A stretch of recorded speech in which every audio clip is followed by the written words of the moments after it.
Depuis des milliers d'années, l'homme rêve de voler, tels les oiseaux, tel Icare rêvant de pouvoir s'envoler au firmament. Mais on n'est pas en dissertation de français là. Bref, tu veux connaître le secret derrière le vol de Superman et Goku? C'est parti, générique.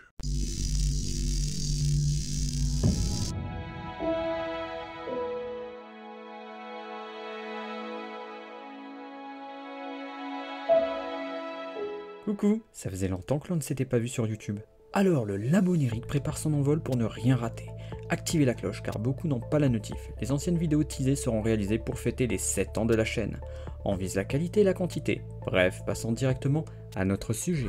Dans énormément d'œuvres de fiction, il y a des personnages qui peuvent défier la gravité de leur planète. Dans notre univers, tout objet est lié au centre de sa planète par une force invisible qui est la gravité. Pour s'affranchir de cette force gravitationnelle, il faudra une énergie ou une force supérieure. Concernant nos super-héros favoris, ils retournent la gravité et ils lui font un putain de doigt. C'est l'heure de brancher nos cerveaux. Ces persos n'ont pas d'organes, ni d'appendices pour voler, pas de réacteur à la Iron Man, et ils ne volent pas en pétant comme Wario. Dans DBZ, Gohan nous explique lors de l'entraînement de Videl qu'il faut savoir contrôler son énergie, savoir la voir et ainsi la matérialiser et la contrôler. Cela nous donne donc 3 clés. Contrôle de l'énergie, elle doit entourer votre corps et ainsi permettre de voler. J'en vois que 2. Et bref, passons. Et bizarrement, elle touche 99% des grands héros et vilains. De plus, une autre question me vient en tête. Ils utilisent quoi comme énergie? Du nucléaire? Du scénarium? Ou du ta gueule c'est magique? Quel personnage pourrait mettre la clé de tout ça? Ah Kawaii, arrête de faire chier là, de jouer avec ces putains d'aimants. Aimants? Donne-moi cet aimant. Oh, Eureka! Mais je suis trop con. Et il est passé où Ça Kawaii? fait rien si un voleur.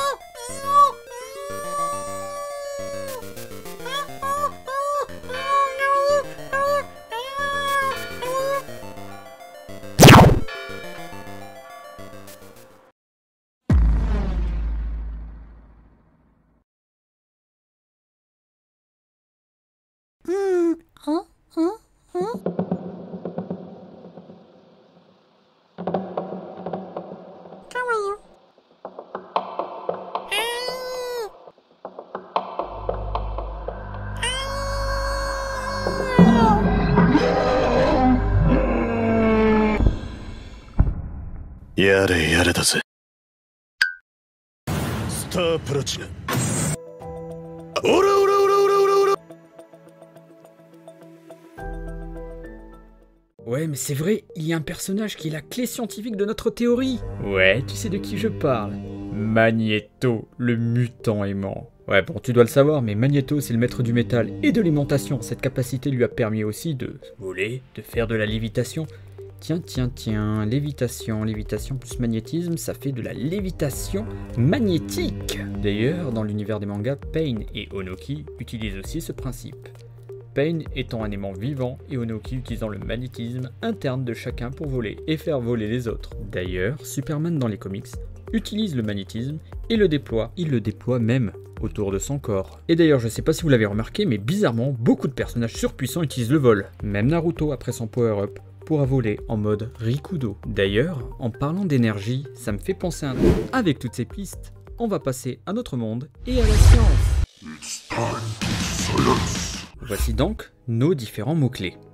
Pour faire de la lévitation magnétique, on a besoin d'aimanter notre corps, avec une énergie particulière. Vous savez tous que le corps humain est composé de 70% d'eau. Les bébés ont plus d'eau que nous.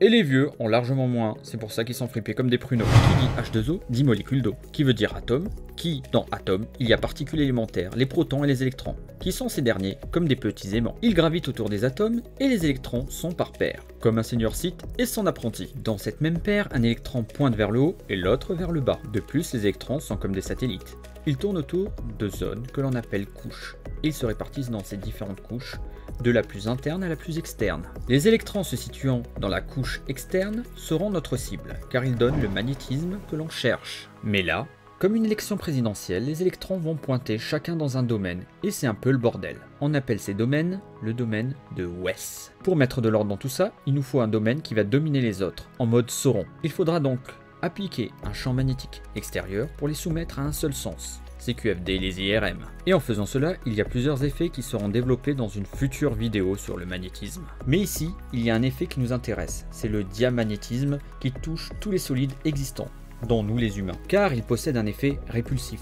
Comme les globes là, vous savez les trucs qui flottent, comme l'étoile de la mort et compagnie là. D'ailleurs, certains chercheurs ont réussi à faire flotter une grenouille, un criquet, oh, Seigneur criquet, et un végétal. Donc pour un humain, ça devrait être totalement possible. Il faut environ 2 à 4 10 puissance 17 Tesla. Pour ceux qui ne connaissent pas les puissances, c'est des millions de milliards de Tesla, soit 17 zéros après le 2 ou le 4. Et c'est très grand. Alors vous allez me demander, c'est quoi un Tesla? Alors bien sûr, je vais te répondre, c'est une unité qui mesure le champ magnétique. On peut avoir les différents champs magnétiques, par exemple en altitude, mais aussi les aimants avec lesquels on a tous joué quand on était gamin. D'ailleurs, ces petits aimants, ça fait 1 Tesla. D'ailleurs, en passant, un IRM en marche produit 2 à 3 Tesla. D'ailleurs, fun fact, pour l'heure, le record du monde est de 45,5 Tesla, grâce à un électroaimant miniature. Et d'ailleurs, le record universel est détenu par un magnétar ultralumineux à rayon X qui produit à lui seul 1,6 milliard de Tesla. Donc, c'est 125 millions de fois moins que ce qu'il faudrait pour faire voler un être humain. Je ne sais pas si vous vous rendez compte. Il faudrait l'équivalent de 125 millions d'étoiles à neutrons pour faire voler un personnage comme Videl. C'est pour ça que je dis souvent que les niveaux dans Dragon Ball Z n'ont aucun sens, parce que tu vois un personnage humain lambda qui a autant de puissance, donc osez imaginer la puissance des dieux ou des super guerriers. Alors, on n'allait pas vous laisser comme ça, et dans le labo onirique, on a inventé la ceinture à lévitation. On vous dira pas comment on a procédé, mais on a réussi. Si vous saviez le nombre d'univers sacrifiés. Bref, on a appelé cette ceinture le Yellow Kinto, en hommage au nuage de Goku. Nous avons donc pris 2 cobayes volontaires pour tester cette ceinture. C'est l'heure du RIP.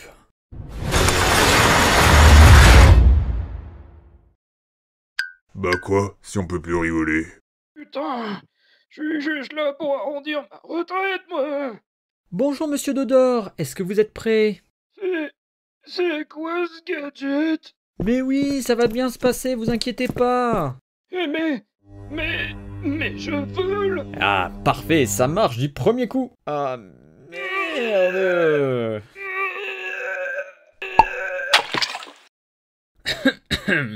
Un nettoyage du labo. RIP 1 est demandé, s'il vous plaît. Alors, ok, le champ de la ceinture a poussé les atomes de Monsieur Dodor dans différentes situations, un peu comme des conflits dans un parti politique. Et en fait, c'est parti dans tous les sens et il a éclaté de l'intérieur, quoi. En gros, t'as merdé dans le dosage et il a pété. Ouais, on pourra dire qu'au moins il s'est bien éclaté dans sa vie. C'est clair, il laissera une trace indélébile. Alors, passons au candidat numéro 2. Bonjour, vous êtes... Ouais, c'est n'importe quoi. Ça marche pas ton truc. Charmant. Je suis juste là pour me foutre de ta gueule. Oh, tu m'as fait voler. Et alors? Laisse-moi appuyer sur ce bouton. Et pour l'avion. Loin des yeux, loin des cons. Là, c'est très simple. Le diamagnétisme était tellement fort qu'il l'a envoyé vers d'autres cieux. Comme vous pouvez le voir, chers amis, la ceinture est encore loin d'être au point. Et tel Icar, nous devons prendre le temps pour perfectionner cette invention. Ça n'a aucun sens ce que tu viens de dire. Théoriquement, nous avons vu que c'était possible. Mais à l'heure actuelle, nous sommes au début de notre appropriation de cette énergie qui est magnétique. Nos héros favoris ont des pouvoirs dépassant les règles de notre univers connu pour l'instant. Mais grâce à leur exploit, cela donnera des pistes à la science du futur. Nous avons déjà des trains magnétiques, et l'overboard de Marty du Retour vers le futur est en chemin.